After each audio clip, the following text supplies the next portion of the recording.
Siinä mökkikylä, soittajien lämpiö, nukkumapaikka, kypsymö.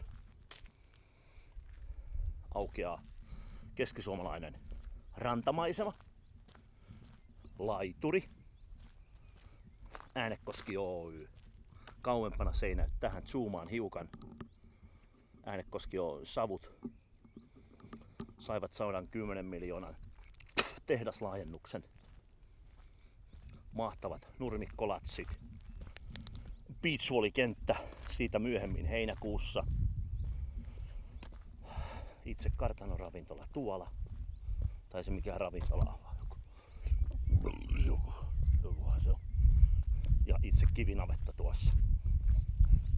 Tämmönen on tästä. Ja mä kuljen tätä tyhjää tietä kohti taloa, jota kodiksi kutsutaan. Se oli Hassisen konelyrikkaa. Setti lähtee kohta liikkeelle. Kaikki hyvä. Lauri keyboardsissa.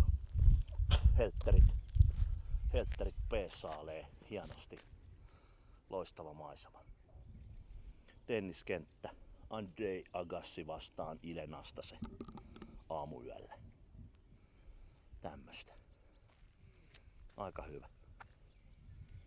Palataan. Kiitos.